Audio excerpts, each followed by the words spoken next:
Welcome to Priya Thakur tutorials. आज की video का टॉपिक है pollen pistil interaction and fertilisation. So first of all, what is pollination? The transfer of pollen grains from the anther to the stigma is called pollination.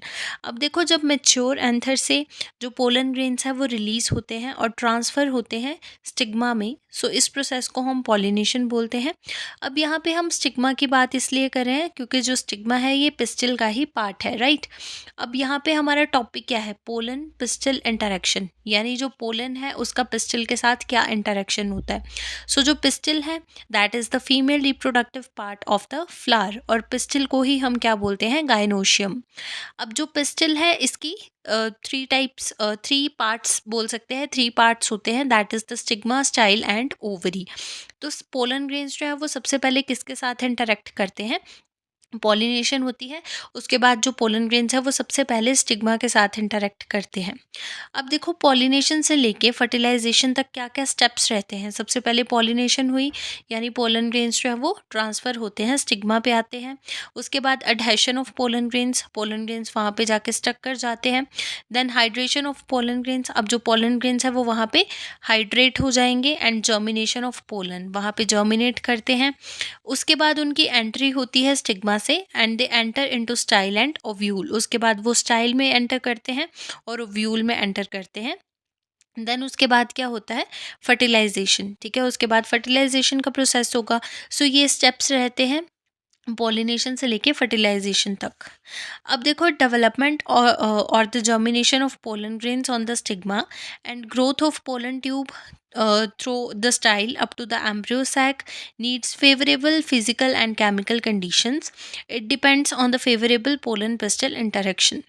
अब यहाँ पे क्या बताया है कि जो पोलन है उसकी जर्मिनेशन और डेवलपमेंट, ठीक है, स्टिग्मा के ऊपर, and growth of pollen tube. अब वहाँ पे ही स्टिग्मा के ऊपर जो पोलन ग्रेन्स है, जब हमने बोला कि वो जर्मिनेट करते हैं, वहीं पे ही जो पोलन ट्यूब है वो ग्रो करती है। So pollen tube through the style up to the embryo sac needs favourable. अब इस सारे प्रोसेस के लिए क्या ज़रूरी होता है? Favourable physical and chemical conditions, ठीक है, और वही पोलन पिस्टिल इंटरेक्शन को सपोर्ट करती हैं।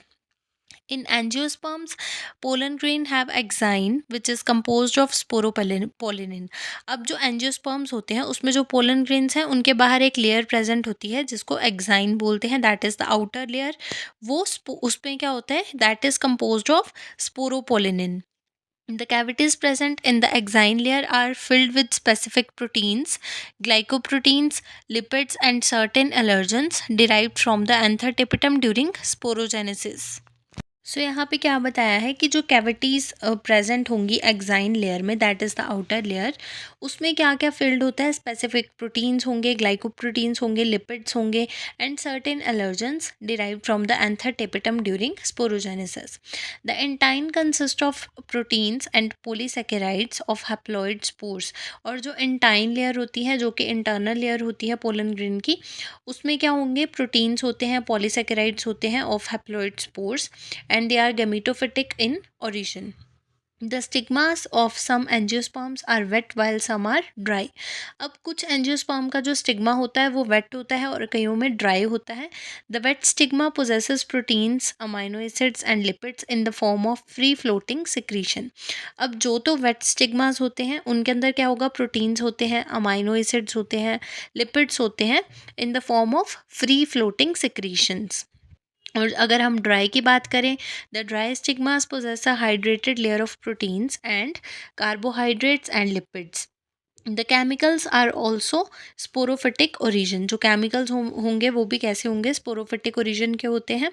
Thus there is an interaction between the chemicals of pollen grains and those present on the surface of stigma.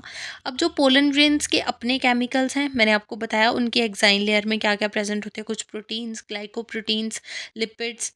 जो पोलन ग्रेन के अपने केमिकल्स हैं, प्लस जो वहाँ पे स्टिग्मा के सरफेस पे जो केमिकल्स प्रेजेंट हैं उनके बीच में क्या होता है? इंटरेक्शन होता है। These interactions determine whether a pollen grain will germinate. अब वो जो इंटरेक्शन है वो क्या करता है? डिटरमाइन करता है कि जो पोलन ग्रेन है वो जर्मिनेट करेगा या फिर नहीं करेगा। एंड उसके बाद क्या है? The stigmatic surface bears some elongated papillae. अब कईयों में क्या होगा कि जो उनका सरफेस होता है, स्टिग्मेटिक जो सरफेस होता है, ठीक है, पिस्टिल में, तो वहाँ पे क्या होते हैं, कुछ इलोंगेटेड पैपिले होते हैं। यहाँ पे एक छोटी सी मैंने डायग्राम भी मेंशन की है, इस तरह के पैपिले वहाँ पे स्टिग्मेटिक सरफेस पे होंगे। ठीक है, अब जो स्टिग्मेटिक सरफेस है ये मैंने आपको बता दिया, वेट टाइप भी हो सकता है, ड्राई टाइप का भी हो सकता है। Wet papillae contains exudates with them like sugar, organic acids and proteins, races etc. जो वेट पेपिलेज होते हैं उनमें क्या क्या होगा, शुगर, ऑर्गेनिक एसिड्स होते हैं, प्रोटीन, रेजन्स, ये सब मटेरियल प्रेजेंट होते हैं। और जो ड्राई पेपिले होंगे they are free from exudates and possess a hydrated layer of proteins. अब यहाँ पे क्या होगा, यहाँ पे हाइड्रेटेड लेयर होगी प्रोटीन्स की, कार्बोहाइड्रेट्स की, over its cuticle and it is known as pellicle. अब अगर हम बात करते हैं for compatible stigma, compatible stigma के लिए क्या प्रोसेस रहेगा, pollen grains land on stigma. ठीक है, जो पोलन ग्रेन है वो मतलब कंपैटिबल स्टिग्मा, यहाँ पे क्या है कि जो स्टिग्मा होगा वो कंपैटिबल होगा। ठीक है, पोलन ग्रेन्स जो हैं वो स्टिग्मा के ऊपर लैंड करेंगे, हाइड्रेट होंगे, उसके बाद release wall held proteins, then उसके बाद bind to the pellicle to bring about a close interaction between pollen and stigma. Then pellicle form a receptor site for pollen wall proteins. It is a chemotaxis interaction. Then उसके बाद क्या होगा, pellicle allow the growth for compatible pollen grains and if it is incompatible then callose plug is formed. अब हम compatible stigma की बात करें कि जो stigma है वो क्या करेगा, पोलन ग्रेन की जो ग्रोथ है उसको वो प्रमोट कर रहा है यहाँ पे। अगर तो वो जो pellicle aloe the growth of compatible pollen grains, अगर तो वो इनकम्पैटिबल होगा तो वहाँ पे एक क्लोज कैलोस प्लग बन जाएगा, अदरवाइज क्या होगा, वहाँ पे जो पोलन ग्रेन है उसकी ग्रोथ होनी स्टार्ट हो जाएगी। So pollen tube secrete hydrolytic enzyme to degrade the cell wall of cells in the style. Then उसके बाद it absorb the food from styler cells and such growth is called styler growth. वो absorb करता है अपना food कहाँ से, styler cell से, और ऐसी ग्रोथ को क्या बोलते हैं, स्टाइलर ग्रोथ। उसके बाद क्या होगा, obturator derive from the placenta और funiculus facilitate the penetration of pollen tube. It act as a bridge and help the pollen tube to approach the ovule. Examples यहाँ पे हम देख सकते हैं, Anacardiaceae family, Acanthaceae family, Magnoliaceae family. Then उसके बाद क्या होगा, pollen tube secretes cutinases, pectinases and other hydrolytic enzyme to create a passage in a style. So जो पोलन ट्यूब है उसने एंटर करना है अब स्टाइल के अंदर, तो वो क्या करती है, एंजाइम सिक्रेट करती है और एक पासेज क्रिएट करती है।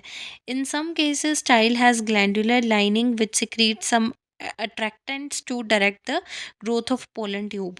There is a calcium boron inositol sugar complex in style. It control germination rate and direction of the pollen tube growth. ठीक है, सो ये रहता है एक complete process for compatible stigma, कि कंपैटिबल स्टिग्मा होगा तो किस तरह से जो पोलन ट्यूब है उसकी वहाँ पे ग्रोथ होगी, पोलन की जो है वो ग्रोथ होगी और इंटरेक्शन के बाद वो जर्मिनेट करेगा। So this is all about the pollen pistil interaction and fertilisation.